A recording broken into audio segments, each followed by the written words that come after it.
Donc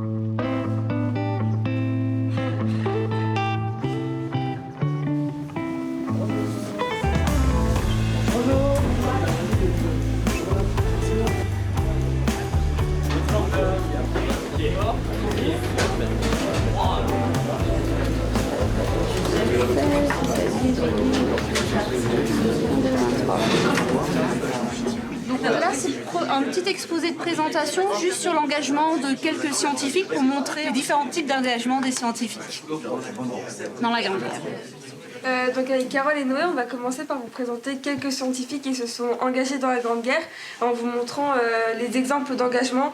Je vais commencer par Marie Curie.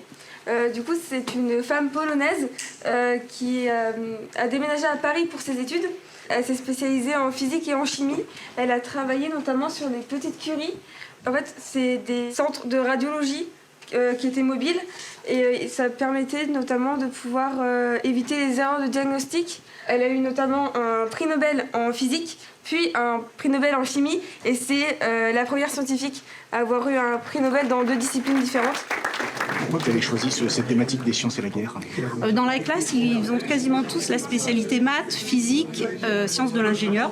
Donc, pour eux, c'est aussi intéressant de réfléchir à l'utilisation de la science en temps de guerre. On s'est dit qu'une exposition sur panneau, aujourd'hui, c'était difficile à stocker, c'était difficile à montrer, donc autant faire quelque chose de virtuel qui est ce à quoi ils sont habitués et qui pourra être disponible sur le NT du lycée ou proposé sur le site académique, voilà, si ça intéresse quelqu'un, mais de faire quelque chose donc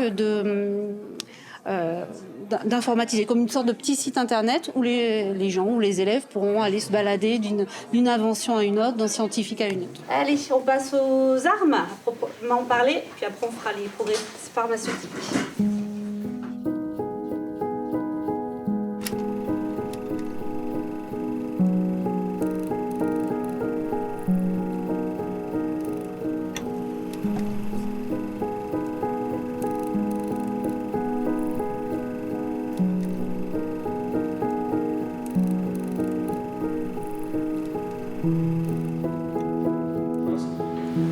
Permis d'amener une tenue, s'il y en a un d'entre vous qui veut l'endosser pour qu'on puisse matérialiser au mieux.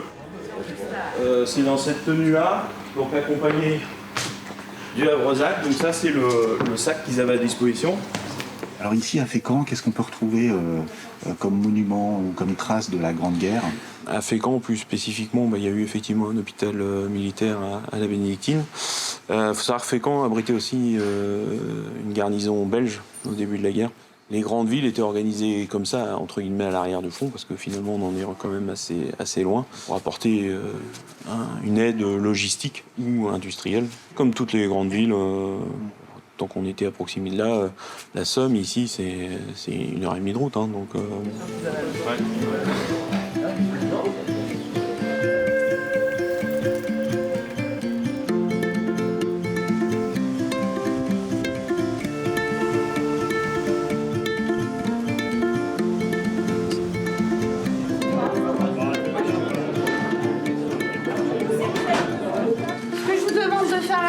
C'est de lister les photos, le texte, les sources que vous allez ensuite utiliser pour votre diapo. En fait, vous faites une sorte de brouillon, vous faites en même temps un fichier brouillon sur votre ordinateur pour que quand vous ayez accès au Geniali, ça soit très rapide. D'accord ? Vous allez juste à coller vos photos, votre texte.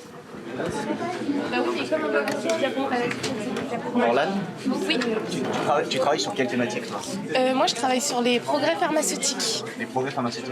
Oui, alors en fait, nous, on va parler de tout ce qui sont les médicaments, les pansements, tout ce qui aide pour rétablir les blessés. Donc, on a une partie sur l'antisepsie, les vaccins, la verdalisation et donc les anticoagulants. Et moi, du coup, je travaille sur les anticoagulants. Qu'est-ce que vous allez faire ce matin ? Alors, ce matin, on se réunit par groupe. Donc, on réunit les 2 classes et on commence l'exposition virtuelle. Donc, on va commencer à mettre nos informations en commun pour faire une grande exposition virtuelle qui pourra être exposée. Ça, c'est son sommaire, et quand on clique dessus, on entre en fait à l'intérieur. Et là, il organise en mettant des images et du texte. Toi, tu travailles sur quelle thématique ? Moi, je travaille sur l'évolution des navires de guerre. Je trouvais un petit peu qu'il y avait eu l'apparition de nouveaux types de navires. Puis il y a eu un système de tir qui a été grandement amélioré et du coup un blindage qui a aussi évolué en fonction du système de tir. Et puisque les bateaux sont devenus beaucoup plus lourds, la mobilité a aussi été revisitée. Et on voit aussi l'apparition du début des camouflages. C'est pas vraiment des camouflages, c'est plus des techniques d'illusion d'optique pour essayer de rendre plus difficile l'estimation des distances entre les bateaux.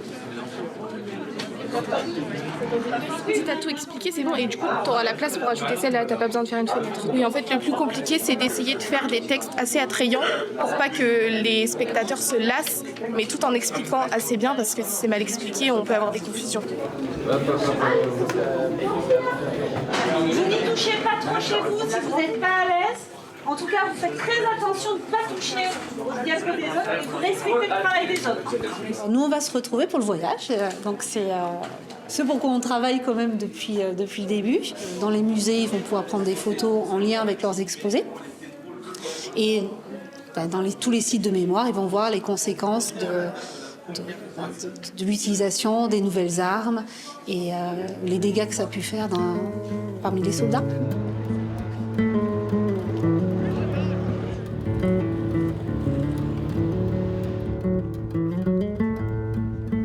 Le départ, Lou. Aloïse, coucou. En forme? Comment? En forme? Ah bah super, en partant pour le voyage. Départ.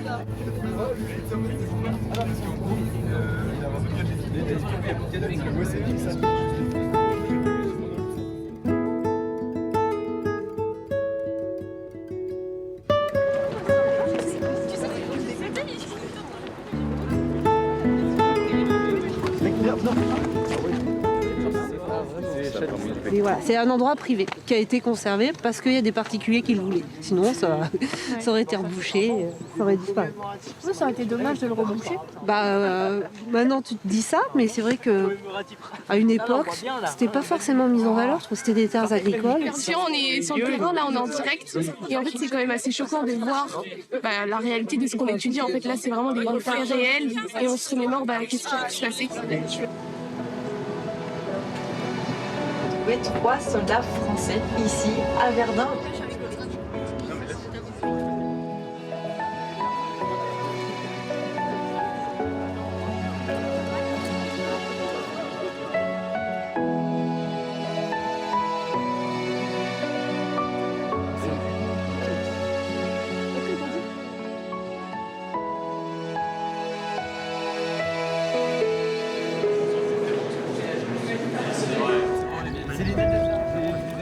Comme je vous ai dit, à partir de janvier 1915, la carrière est allemande.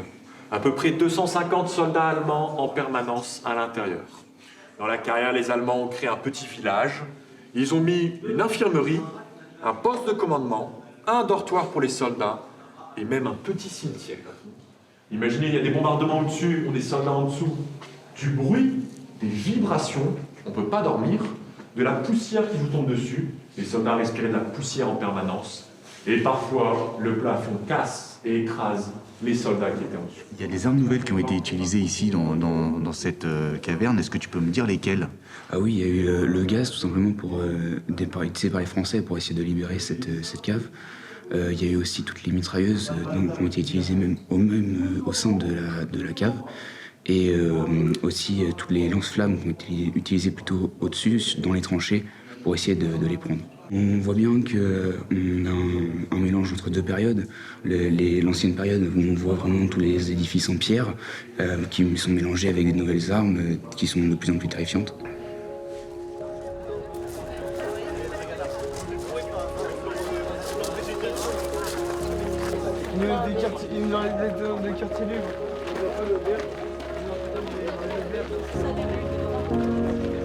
Alors, puisque vous m'avez dit que vous saviez tous ce qui s'est déroulé ici, je vous pose la question. Que s'est-il passé?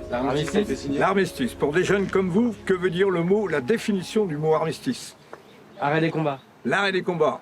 Ensuite. Je pense que la Première Guerre mondiale, c'est une prise de conscience, justement, de l'importance d'être préparé, de se préparer. Il y a plein d'innovations qui ont été réalisées pendant la Première Guerre mondiale qui vont être finalisées et exploitées lors de la Deuxième, malheureusement. Mais il y a quand même eu cette prise de conscience que la science pouvait être une arme dans la guerre, finalement. C'était aussi le but de notre projet, c'était de mettre en relation avec des locaux Et donc, on a sélectionné des biographies de poilus qui avaient travaillé dans comme télémaître ou comme observateur dans l'aviation, comme infirmière, comme médecin, pour leur rendre plus proche finalement aussi toutes ces inventions, ces innovations.